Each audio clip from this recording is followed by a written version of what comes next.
Okay, Dave, we should get this podcast recorded. It's getting pretty late.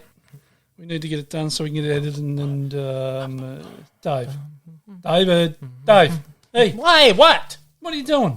Sorry, I couldn't hear you. I was listening to my JBL Club Pro Plus True Wireless in-ear headphones with noise cancellation technology. Ooh. I couldn't hear a word you were saying. Yeah, because I just speak noise. I know, thanks to our good friends over at JBL for sending them to me. I was actually thinking after the podcast we could maybe listen to some tunes on our JBL Extreme 3, which has just been released, also from our good friends at JBL. Thanks to our friends at JBL for sponsoring the channel and the podcast and all that for this month. Awesome. Fantastic. Let's get into it. Oh, cool. Let's do it. Yep, good. Eat my shorts.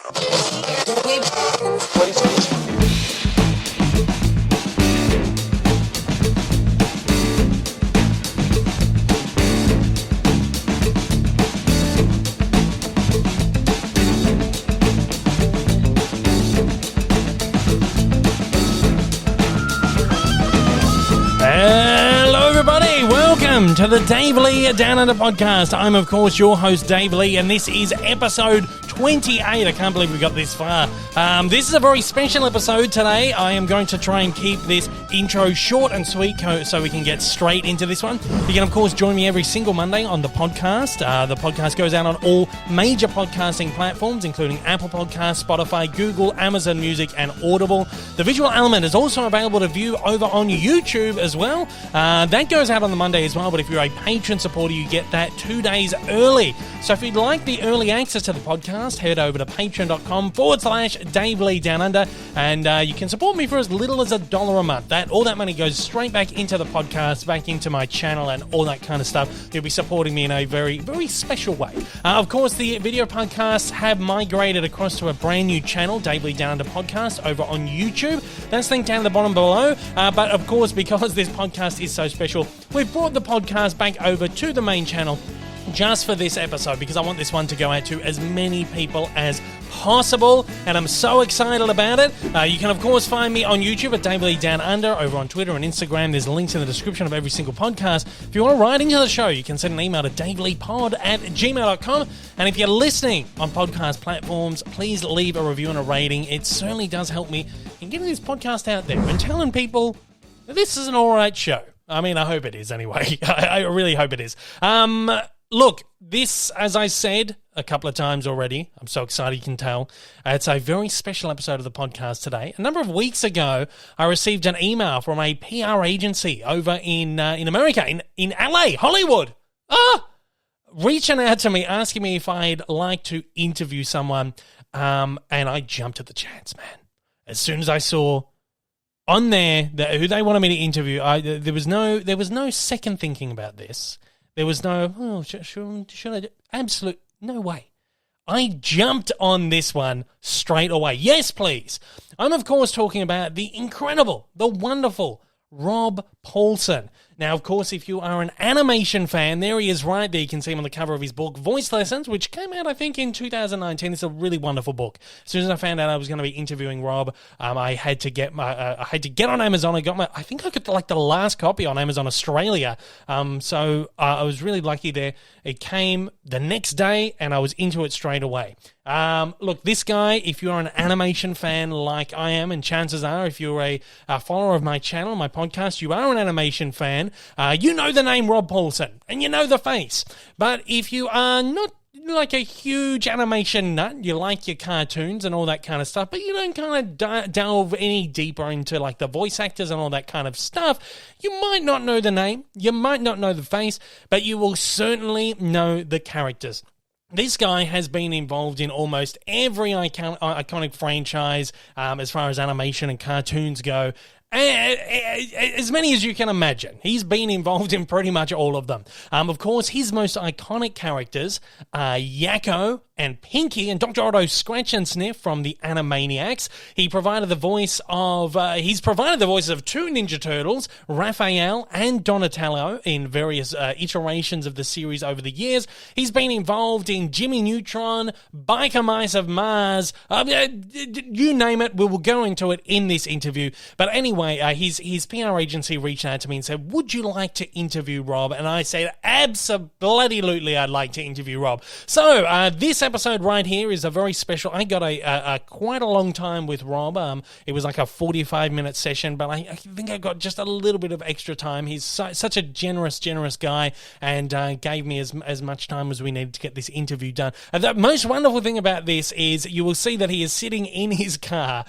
He said to me just kind of off camera before we went on that he was sitting at a Starbucks opposite Warner Brothers under the water tower, which is, of course, where the Animaniacs live. I mean, it could not have been done in a better place, and I'm just, oh, man, I'm still reeling from this because this interview was recorded earlier this morning. Look, guys, I'm going to present this to you in full. This is the full entire interview with Rob. We talk about his career. We talk about his voices, absolutely everything. We'll also talk about a health crisis that he went through a number of years where he was diagnosed with cancer of the throat. So we'll talk a bit about that as well. Touch on so many great things here. Rob is such a wonderful, humble, open guy. And this is one of the most wonderful interviews I think that I've ever conducted. I had so much fun with this.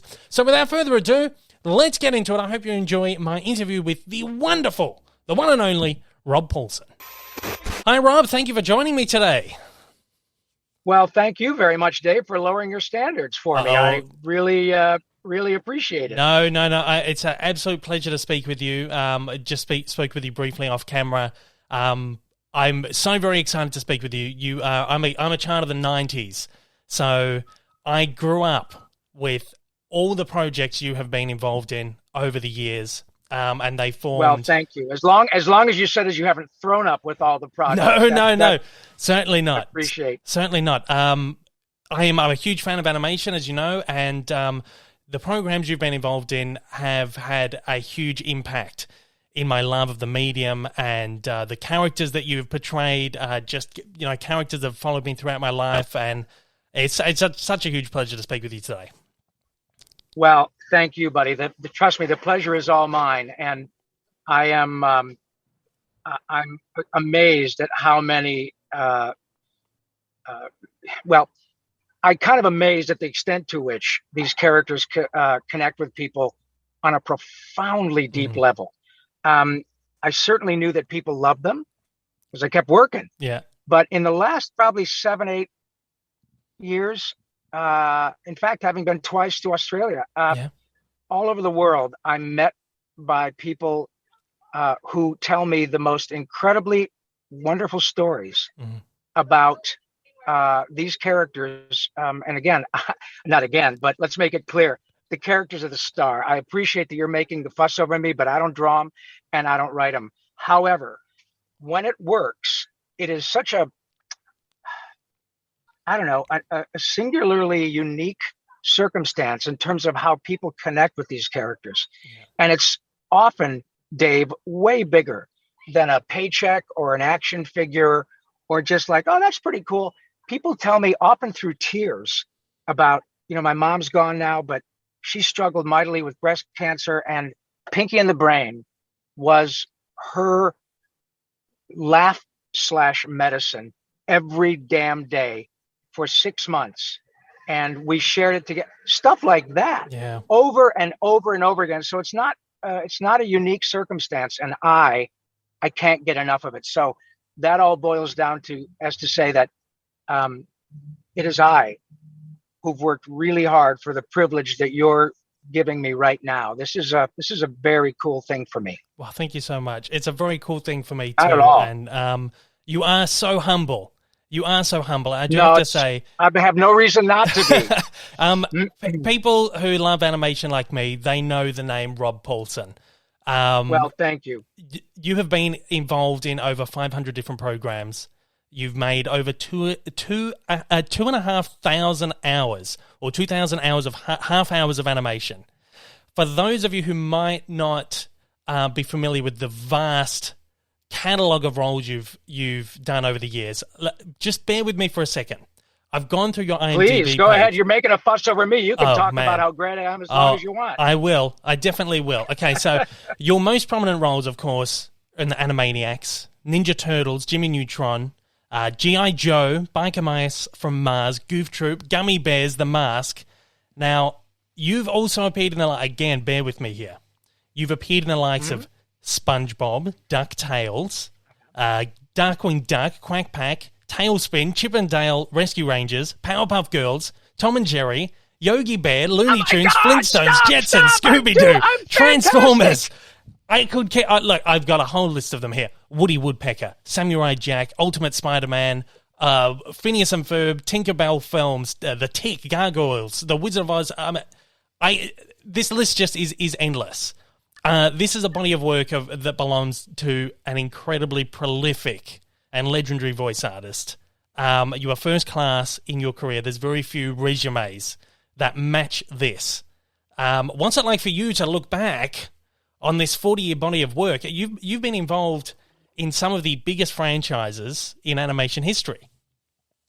I have. And can we just stop right now, because you made me sound like a real big deal. So thank you. You are. You are. I thank you, my friend. And your check is in the mail, as they say. Thank you very much. much. Is Hollywood, so take it for what it's worth. Well, the short answer is gratitude. Impossible gratitude to quantify, Dave. I'm really good at my job, but Jesus, I ought to be. I've been doing it forever, and I really believe it's difficult to be objective, but as objective as I can be, I'm better now than I was 5 years ago, because I don't stop. Yeah. I think I don't stop learning. I don't stop knowing where I can sort of shave little rough edges off and get better and better and better and better. And I don't think, frankly, that that's unusual. I think that anyone who's fortunate enough to make a living doing essentially what got them in trouble in high school, or playing a sport, or being an actor, singer, broadcaster, there is no real playbook. We have metrics by which we judge one another: Emmys, Oscars, Grammys, and whatever you folks have in Australia that are the same, Juno in Canada. But the ultimate, to me, the ultimate metric by which my success is judged by me is the amount of joy that I am now able to see on both sides of the equation. Watch, folks, fans of Dave's, watch what happens to this young man's handsome face. Watch this. Hello, Dave. Isn't that something? Hey, God, look at Dave. He might even pass out in a brief moment. Or, hey, Dave, are you going to finish that croissant? Turtle power, cowabunga. It is that's the metric by which I measure my success. Yeah. Because, yes, I've had a prolific career, but as I said a bit earlier, I don't draw them, I don't write them. Yeah. It is a deeply collaborative effort, the upshot of which results in what you just showed us, your instantaneous, authentic, organic smile. And I would submit that there's even a part of you that gets a little bit of mushy inside, and you go, oh my God, that takes me back. And it's powerful. Yeah, absolutely. So that really is the measure by which I sort of quantify my success. And I'm now in a position that, having done so much, that just by hanging out, people read the credits and they go, oh yeah, that guy Rob has done a lot of work. But that's all great. I've been well paid, and a lot of those shows I'll never make another dime from. That's not the point. Yeah. What is the point is the joy, happiness, love, and nostalgia that is generated by those characters. So, man, I won the lottery, Dave. It's an incredibly wonderful way to move through the world. Yeah, I love it. I picked up a copy of your book, which was published fairly recently. Voice Lessons. This is absolutely fantastic. I read it front to back in a couple of days. I'm a very slow reader, but I got through this really, I'm really a slow quickly. Writer. I loved it. It's just such a joy to read. It's so optimistic and so wonderful. Just this is you on a page. I mean, I can hear your voice while I'm reading it, and it's so terrific. One of the things I was very surprised to learn actually in the book was that voice acting is something that you just sort of fell into. It's not something that you had, planned to get into from the outset. That's correct. And I lived and continue to live as a result of the desire to come to Los Angeles from Michigan, a couple thousand miles, 40 years ago. You have probably heard that axiom that luck is when opportunity meets preparation. Absolutely what happened in my case. I loaded up my little 1976 Honda. As I left, my dad was at work. My mother was on the porch, tearful, as her oldest boy drove off into the sunset for Hollywood, like zillions of others from your beautiful country and all around ours and all around the world. This is where you go to get in the moving picture business. I had a theater background, music background, and came out here to ply my trade in the big kids pool like everybody else. But when that happens, and if you're a performer, a singer, actor, dancer who is bitten by the bug and you live in the outback, you got to find your way to Sydney or to Melbourne to get noticed. So that's what I did. And I was doing what I was already trained to do at 22 years old with 3 years of practical experience, live experience on the road. But I was auditioning for, TV, movies, commercials, doing music. And I was doing all that. But because I put myself in a position to get lucky, I was asked by my agent, have you ever considered doing animation? I said, of course I have. But there are a handful of actors who do it all. And she said, yeah, but they're auditioning for a couple of new shows at Marvel, which turned out to be G.I. Joe and Transformers. Would you like to audition? Of course, I want to work. Would I like to? Yeah, I'll audition for anything. So I auditioned. I got the job.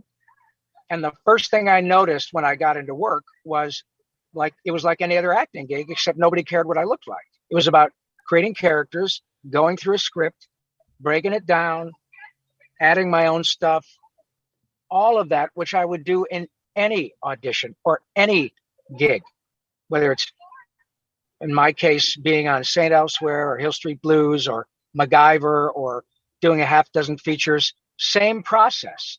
But I was not limited by being an average looking Caucasian boy from Michigan. And now I am not limited by being an old Caucasian boy from Michigan. That is the most glorious aspect of voice acting. It is not about the way you look. It is, you're limited by your talent, your willingness to play, and the kindness of producers to hire you. So that is when all that preparation for creating character voices, simply because it made my soul happy, singing in character voices because I was inspired by the Pythons and Peter Sellers and the Goons and Jonathan Winters and Carol Burnett, Lucille Ball, all of that conspired to put me in a position in which I was preparing myself for the opportunity to get lucky. And here we are. So yeah, it was pretty cool thing that would never have happened had I not driven out to California to ostensibly ply the trade that I thought I was going to do. And I still do on camera stuff. I just like to work. I really don't care. But I am grateful that I have the sort of ego that does not need to be fed by being recognized walking down the street. Don't get me wrong. It happens more often. In fact, I'm parked at a Starbucks here in Burbank, 5 minutes from the water tower. And it's happened here more than I can tell you. Wow. Happens in New York. It happens in Chicago. But that's because I've been lucky enough to work on big projects and I've been around and nice people like you have me in an on-camera circumstance. But it is not what drives me. What drives me is, as Lexus says, the relentless pursuit of perfection, which I will never reach. And I think that's kind of good news because it means I got to stay on my toes, and I'm happy to do it. Yeah. you also mentioned, well, you have a huge love for music as well. You played in bands and stuff before you went out to Hollywood and whatever else. How did that kind of help you in learning how to use your voice with character work? Well, when I say, when you suggested that I didn't come out here to do voice work and I sort of fell in it, that's true from a practical standpoint. But before I got here, I had done a lot of, as we called them in those days, sound productions. I had a dear friend. In fact, he was my roommate, came out here with me, and he stayed about 6 months and said, all right, I've had enough. LA's beating the hell out of me. And it does. But, nobody forces you to be an actor. I chose this. So if it gets tough, it's on me. And that does not to say that if you decide it's not for you, that you're somehow failing. Not at all. You don't know until you try it. Yeah. So the lowest points that I've had out here never were more difficult than the high points. Yeah. So it was never a situation where I said, boy, it's been slow for 6 months. Well, did anybody put a gun in your mouth to be here? No. Would you prefer to have low points back in Michigan? No. Are you still involved in making it happen? Yes. Then probably you shouldn't leave.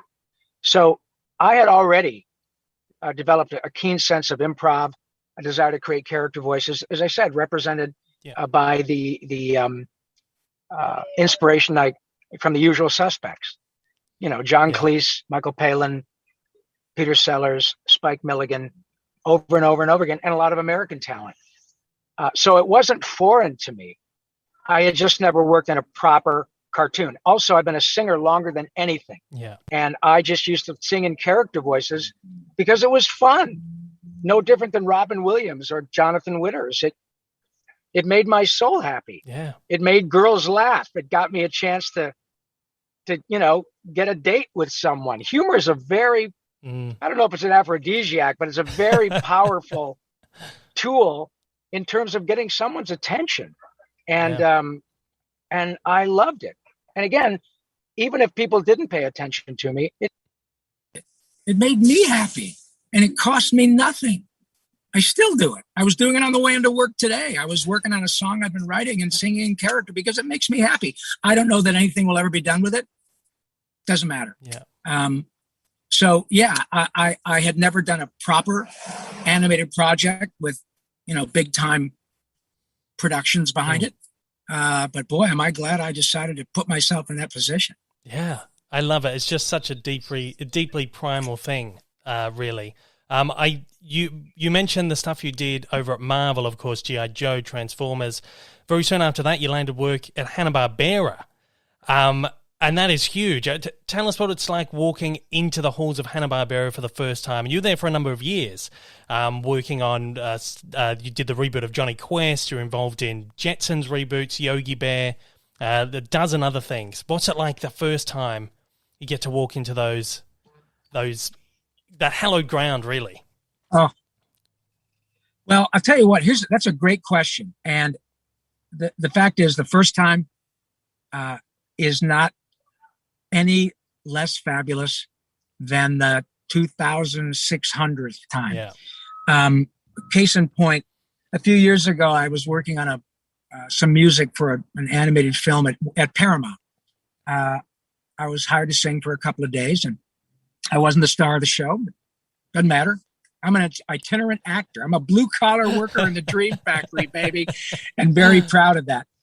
But I'm telling you what, man, it was probably the 25th time I've been on the Paramount lot in my 40 years here for auditions and work, visiting friends on set. And just like the first time, I took a moment to sort of pinch myself and say, holy, you know what? Little Rob Paulsen from Grand Blanc, Michigan, is going to pull up to the gate, and there's going to be a drive-on for me to go sing and get paid with a big Hollywood orchestra, like I've done 10 times, 20 times before.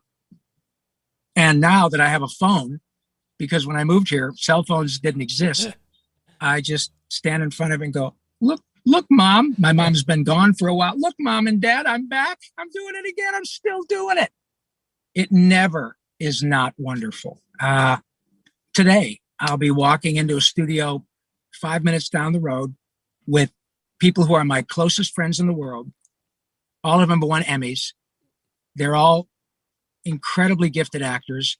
And if you punch in Tress MacNeille, Maurice LaMarche, it'll blow your mind at what they've accomplished in their careers. And they're still working every single day. Today, we're working for Mr. Spielberg. Yeah. So your question has a very simple answer. It's always fantastic. It's always a remarkable privilege, and I never take it for granted. I'm very keen at being aware of how fortunate I am right now. Yeah. The past is great, and it was, and it set me up for now. But right now is what's important, and it is never lost on me how incredibly fortunate I am. Love that. I love it. That's so wonderful to hear. You've been involved in, I suppose, the Teenage Mutant Ninja Turtles is the one project that you've done over your career that has expanded and evolved enormously in so many different ways, almost continuously over the last couple of decades. There's been various different versions of it. What's it like for you to be involved? You have been involved in the numerous productions of it, as far as the animated, to the cartoons go. What's it like for you to be involved in something like this that has evolved in this way over time? And I'm just kind of looking at it from the inside, as it kind of changes and. Yeah, and remember, my son is probably about your age and grew up as a turtle freak. Yeah. So as you can imagine, it was pretty cool to have your old man be Raphael and for my little boy to be a turtle freak. But we're talking about a franchise in terms of turtles that at last relative count has been responsible for not only, billions of smiles and hundreds of millions of action figures and birthday parties. And I'm not talking about 10-year-old birthday parties. I'm talking about 35 and 40-year-olds now who have birthday parties surrounded, germane to the turtles. Because as we discussed earlier, those characters are really powerful. Yeah. And they're often having a 40-year-old birthday party about turtles, celebrating it with their 12 and 14-year-olds who love turtles too. Yeah. And it's a very unique circumstance to be able to do that with your kids. And the franchise is arguably as powerful as it is now, as powerful now as it was in 1987 when we did the pilot. So, $6 billion in merchandise, to have had 2 rides in the Turtle Van as Raphael and Donatello in a later iteration on Nickelodeon, and then direct a version also at Nickelodeon, because I guess I'm the most sort of guy with turtle DNA in Hollywood. So Nickelodeon / Paramount said, "You want to direct this?" Sure. Yeah. What a franchise! I'm wearing long sleeve shirts in Burbank. What is it, 76 degrees Fahrenheit here, because my arms are black and blue from pinching myself. It's an amazing franchise, and the number of artists who have been inspired just by turtles to try to pursue art as a livelihood, that is incalculable. Yeah. I know that there are artists at Disney, Pixar, Amblin, name it, Nickelodeon, which is Paramount, Warner Brothers, who were inspired from the get-go by Ninja Turtles. And that's not a small thing. All of this conspires to ultimately just make people joyful and creative. And it really, as much as we love to make a living, and I've been rich and I've been poor, rich is way better. But the joy and the Jones to create has nothing to do with money. And that's what really is the most powerful aspect of Turtles, I would submit. And I know that because Kevin Eastman, who's one of the creators of the franchise, and I are very dear friends. And he is dumbstruck when he shows me fan art that he sent. Oh, I'm sorry. That he sent on from people who have been inspired by his creation, and so that's a big deal, a really big deal, and I'm proud to be part of it. Yeah. Another obviously big franchise you've been involved in, Animaniacs. This is one of my personal favorite shows when I was growing up. It still is one of my favorite shows. And the reboot. Mine too. It gets me every time. I love it. Oh man. It's just one of those things that is just so special. And when the word came out that the reboot was happening, oh man, people were just so excited. You mentioned in your book that you kind of had an inkling for a number of years that something was happening, that it was about to start to bubble up. What was it like when you finally get that word, this is happening, it's actually, we're coming back, we're doing more episodes? Wow. Well, boy, I do this a lot. You're really good, my friend. You know how to, folks, just so you know, what Dave is doing is not just as simple as turning on a microphone and talking. Dave is an excellent podcaster / interviewer. And I know what I'm talking about because I've done hundreds of these. You are excellent. Thank you so much. I appreciate it. It is, I think I cited in the book, there's a wonderful love song called The Second Time Around. And the message of the song is that, sometimes things don't work and break up, and you think it's just never going to be the same again. But then you have a chance to kind of learn a little more about yourself and what you want in your life. And then, with both feet planted firmly on the ground, you meet the right one, Mr. Right or Mrs. Right. And the gist is, love is lovelier the second time around. Mm-hmm. And I remember when Tress McNeil, my sister Dot, and I used to sit next to each other. She would sit between Jess and I, my brother Yakko, at every recording session for all 100 episodes. And I remember one particular episode in particular in which we had everybody who was anybody in the Hollywood Toon vibe around us. We were playing musical microphones because we had an episode that was a two-parter and had lots of talent, including a lot of celebrities. I think Dick Clark was there, and Ed McMahon, and Carrie Elwes, and but it was all, Billy West, Frank Welker, Jim Cummings, the best of the best. And I remember looking at Tress and saying, "Boy, honey, take a picture of this. Unless you're on The Simpsons, it just don't get no better." Yeah. I mean, Steven Spielberg running the show, our glorious Andrea Romano, 9-time Emmy winner, director of Animaniacs, Pinky and the Brain, SpongeBob, the Boondocks, Batman, the animated series. Yeah. I mean, all over and over and over again. And I was right. And she said, "Boy, you got that right." Okay, cut to 23 years later, the first episode of the new version that's dropped on Hulu that has become, I think it's pretty safe to say, an unqualified success. Oh, yeah, it's absolutely really good. Mm-hmm. And the first episode, I sat next to Tress, as usual, and I took her hand as we were getting ready to start. And she's still like a sister to me. I talk to her all the time. And I said, "Sweetie, do you remember when we had that episode of Animaniacs?" And I said, and she stopped me. She said, "It doesn't get any better." And I said, "Yes. You remember that?" She said, "You bet I do. It does, doesn't it?" And I did this. I got a little sideways because I thought, wow, that she gets exactly what I'm talking about. Dave, this is a very unique experience. Reboot is not that unique. Yeah. But rebooting a show that arguably became iconic with the 4 main cast members, with Steven Spielberg, who's now 70 something.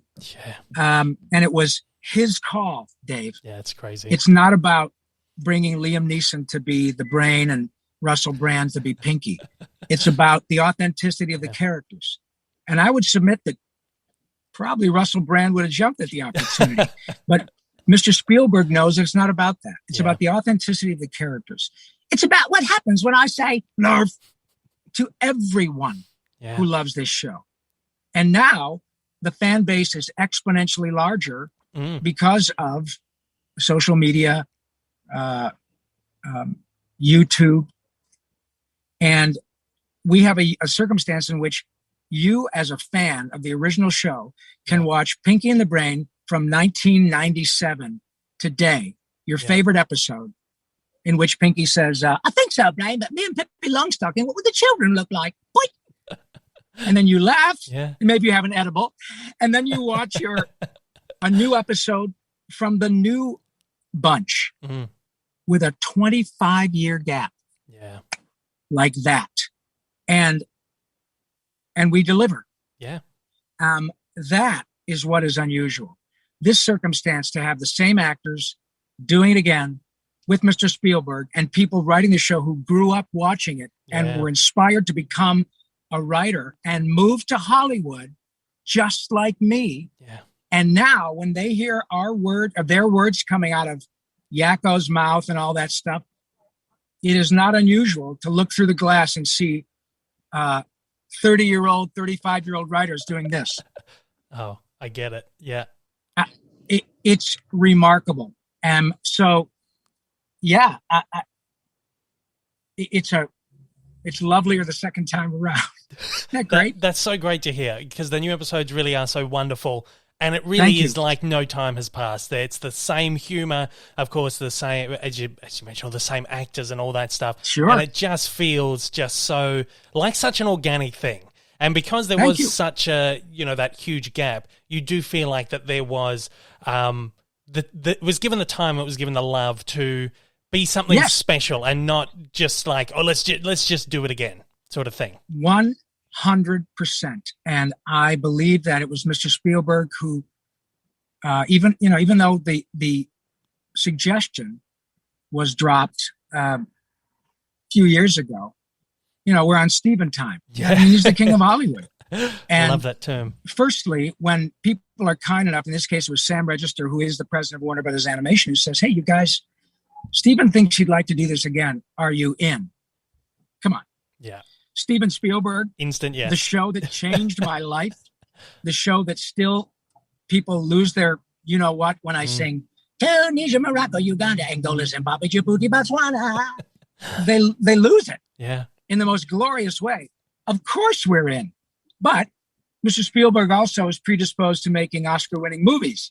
So we have to find a little time window. And it's important for the fans to know that it was so important to Mr. Spielberg to do this right in the way in which you absolutely nailed, so that he was available to go to every pitch himself.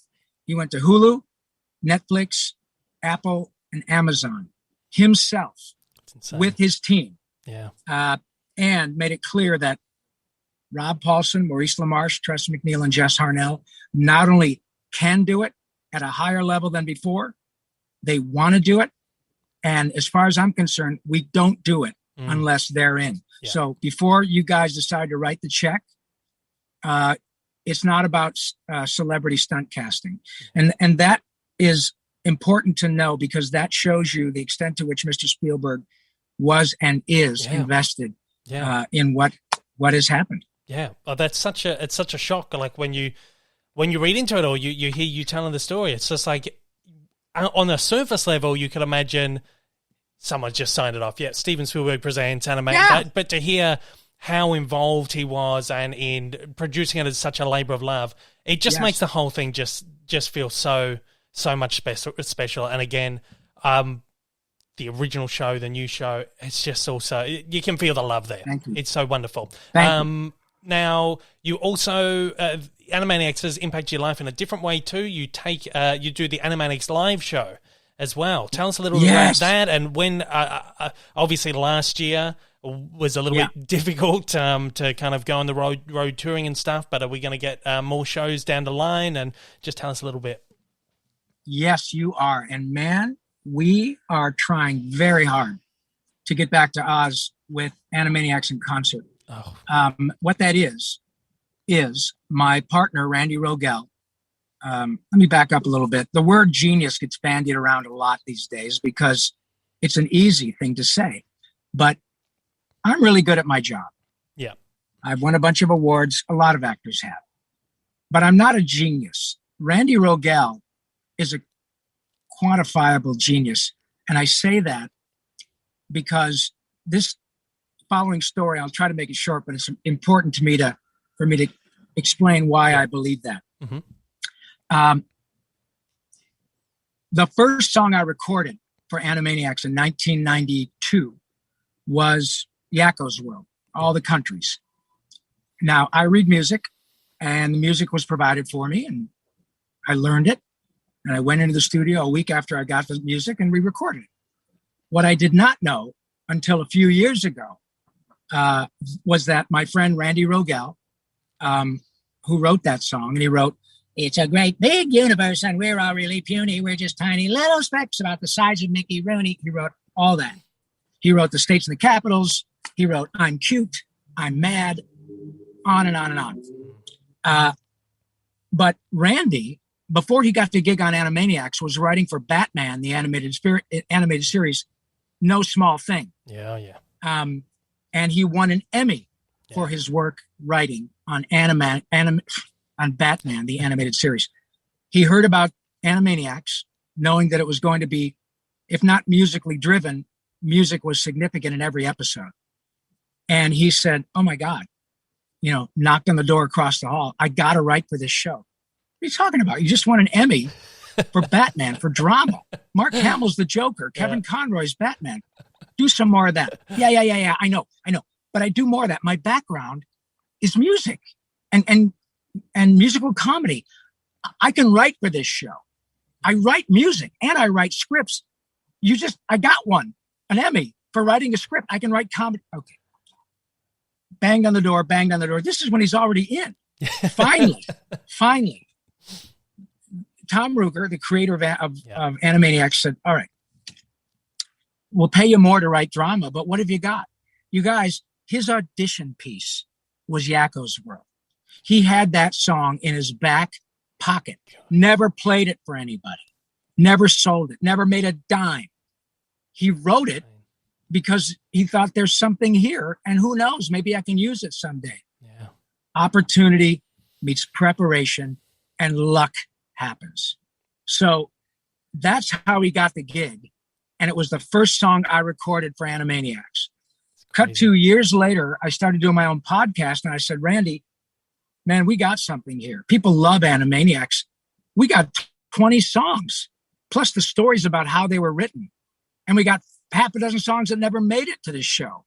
Why don't we do a little concert thing?" So we started doing it with a piano and a couple of microphones. And now we do it with orchestras, or we can do it at a place with a microphone and a piano, and we do the same thing. So whether it's a club with a couple of hundred people having a couple of pops and enjoying the music and the stories, or it's 80 pieces and 3,000 or 4,000 people, we do it, and it's really effective and really entertaining and singularly unique because the people doing it, it's not a tribute band. Yeah. We were there. Mm-hmm. We wrote it. We did it. We executed it, and we're doing it now. There are a bunch of episodes that are not going to be available for you guys to watch from the new version for a year and a half, 2 years. So we have a wonderful opportunity. We've done probably 35 of them around the country, and it works really well. So we are booked at the end of this year, COVID issues notwithstanding. Yeah. And we've got, I think, 15 gigs booked next year, starting in January. And man, the dream of both of us is to get with the Sydney Orchestra at the Opera House and to do this with a bunch of crazy screaming fans between 10 and 70 years old, which is who shows up to every one of our Animaniacs in Concert gigs. And Mark my words, my friend. If it's doable, we'll find a way to do it. That's amazing. I'm in Melbourne myself, but if you can get Great, to the we'll opera, get down there then. If you get to the Opera House, I'll fly up to Sydney and see in the Opera Great. House. Well, that'd be incredible. Why not, set up a tour of the Australian coast? We'll absolutely. do Melbourne, we'll do Sydney, we'll do Perth. I don't care. We'll have a blast. It will be hugely successful. I can guarantee it. Thank you. Now, just before you had heard that the Animaniacs reboot was happening, you found yourself in the middle of a health crisis.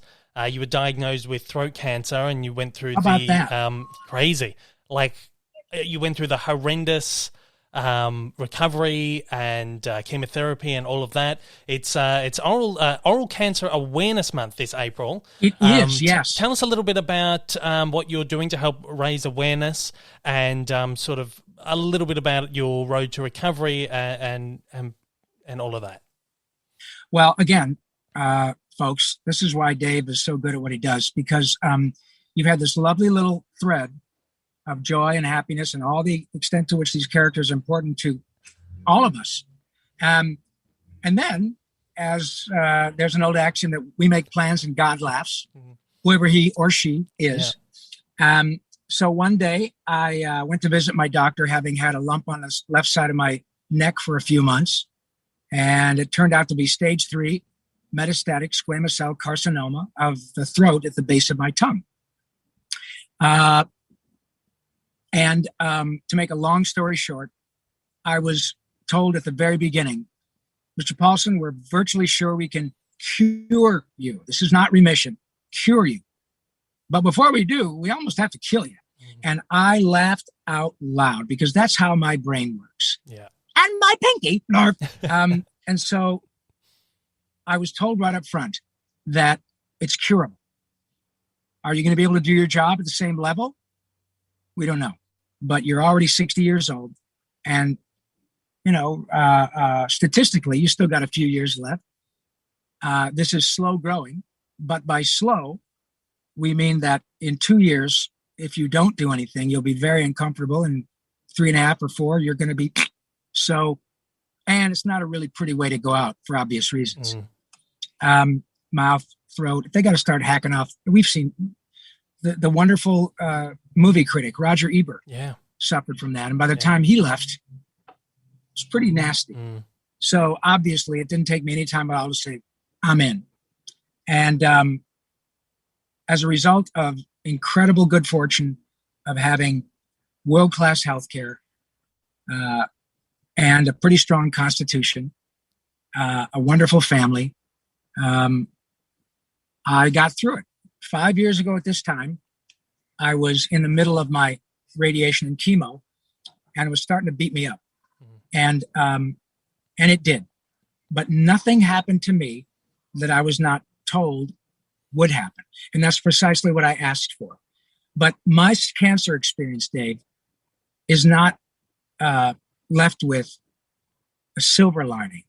It is absolutely a platinum lining, primarily because nice young men like you and young women and other people who give me this glorious opportunity to talk about it during, Oral Cancer Awareness Month. I am now the spokestune for the Head and Neck Cancer Alliance. So you folks can go to headandneck.org and you'll see yours truly, and I discuss my cancer experience. But more importantly, there's all sorts of important real-time information. Over 600,000 people worldwide will be diagnosed with a similar or different version of a cancer that affects their mouth, their tongue, their tonsils, their voice box, just exactly like mine. But in most cases, if it's caught early enough, it's curable. Not something where you go, but it sometimes requires surgery, sometimes not. But it is so important. Please go look. And getting screened is simple. Dentist, ear, nose, and throat doc. In my case, it was my traditional internist who put his hands on it and said, not good. In 5 seconds, not good. I want you to see an ENT today. Today? Yeah, you got the time? Well, yeah, I reckon I do. Great. So because of that, because it can be diagnosed and sussed out pretty quickly, I'm here. And the good news is I can do my job. Yeah. And no one is any the wiser. Yeah. But what is most important about this lovely exchange that you have been so kind to offer me today, Dave, is that a year from now, a couple of years from now, hell, 20, who knows? Maybe when I'm dust, somebody's going to be able to listen to this and watch this, and someone whom that person loves will have just been diagnosed. So they can say, hey, Uncle Bob, check this out. There's this guy, Ron Pullman. I don't remember his name, but you know how much we love watching Pinky and the Brain together?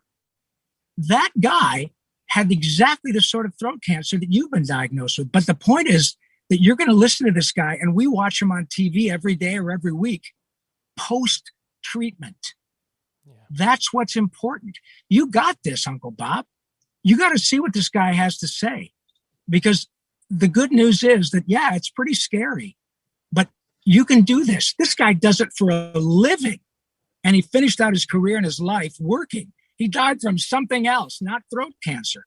And that's why this is important, and why I really appreciate you giving me the opportunity for me to talk about it. It's a wonderful way for us to end our really nice chat. Absolutely, yes. If anyone out there is watching and wants to learn more about that, you have got a enormous chunk of this book is dedicated to that and your battle and stuff. I found it so inspirational. And all of that. And the way you were so candidly open about talking about it all, I think is so wonderful too. Briefly before we close out, it is also Autism Awareness Month. Yes. And I know this is something that is near and dear to you as well. You've worked with the Autism Foundation for many years. Can you just tell us about this too? I can. And I'm so glad you mentioned that. Obviously, we are bombarded every month with, oh, by the way, it's National Bobby Sock Month, or it's National High-Heeled Sneaker Month. And I totally get that. Yeah. However, these are important circumstances. Cancer, obviously, is always an issue. Mm-hmm. I'm now an expert on that with respect to my treatment, so I can talk about it. I'm also at least an anecdotal expert with both the challenges and the gifts of folks on the autism spectrum have to share with us, and we can learn from it. It turns out, again, unbeknownst to me, until I started putting myself out there in the public, it turns out that often folks on the autism spectrum are deeply affected by animated characters. They literally speak to them. Yeah. Often we find people who are 25, 28, 30 who have been relatively nonverbal, Dave, until Darkwing Duck shows up, or the latest Pixar film. And often we find out from their parents and loved ones, and I've been told this in person dozens of times. Young Matthew here, Rob, is 26. And they would start to get tearful and say, Matthew was nonverbal until a cousin exposed him to Animaniacs. He watched other shows, but for whatever reason, Yakko really nailed it. Yakko really spoke to him, and it was like a laser beam. Yeah. And we brought Matthew here today. We drove 4 or 5 hours, and we're sorry, but respectfully, I'm not sure if he knows who you are. I don't give a shit about that. Yeah. What Matthew wants to hear is Yakko. Mm. And my wife and I want to video that experience. And I'm telling you what, my friend, it happens over and over and over again. So that when Yakko starts talking to Matthew, Matthew is like a laser beam, knows every damn word to Yakko's world, and is now verbal and communicative because of the fire that Yakko, not Rob, and it's not false modesty, that Yakko lit under Matthew to start to speak. And his parents, can you imagine what that means to people who love Matthew?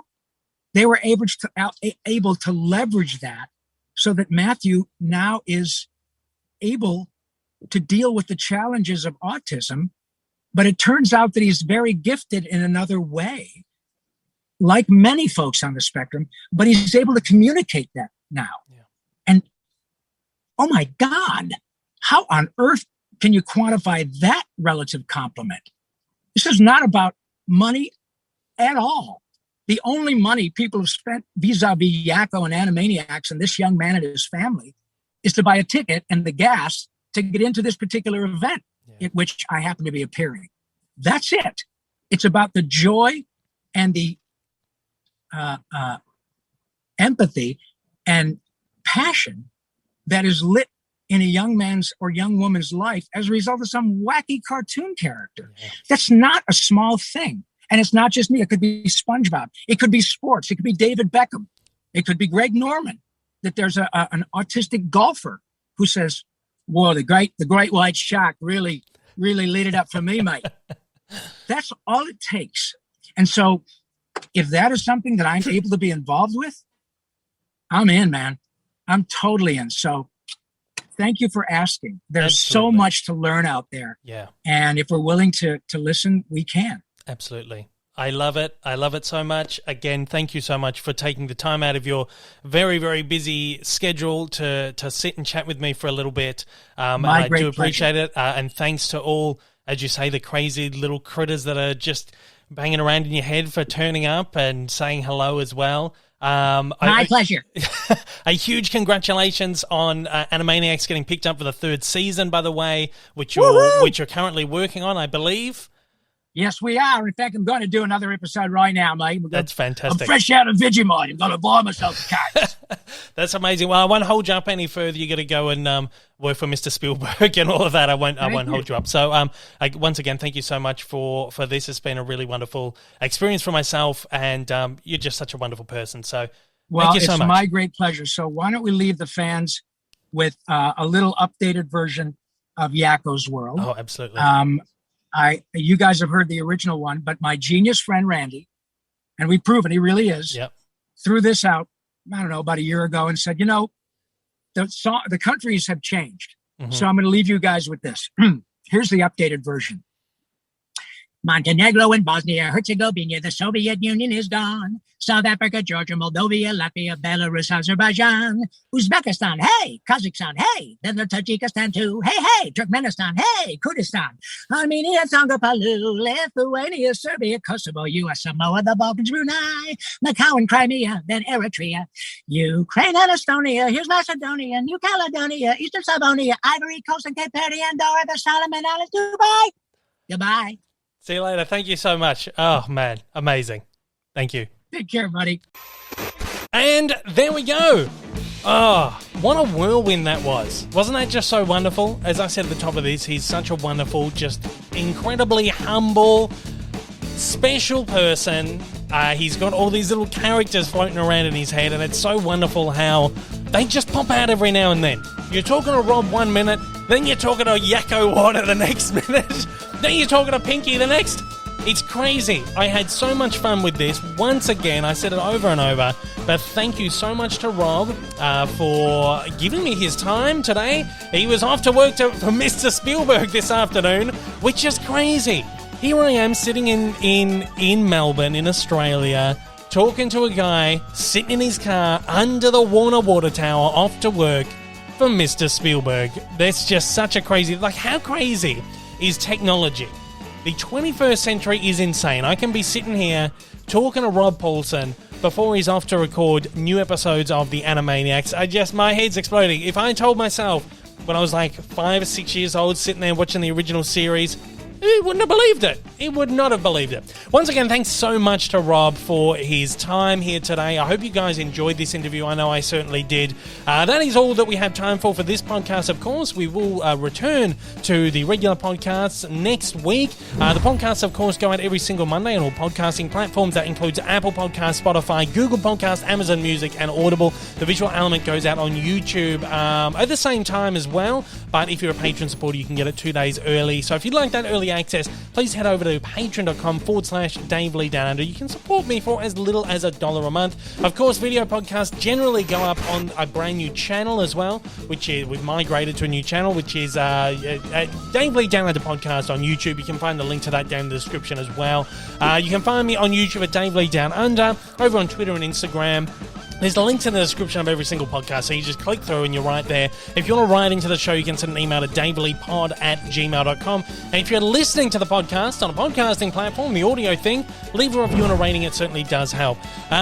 Look, so wonderful. This has been so fantastic. Again, I really hope you all enjoyed this, listening to this as much as I enjoyed talking to Rob. I really hope I get the chance to speak to him again, because it's just so wonderful. Look, guys, thanks again for joining me, and I will see you next week. Take it easy.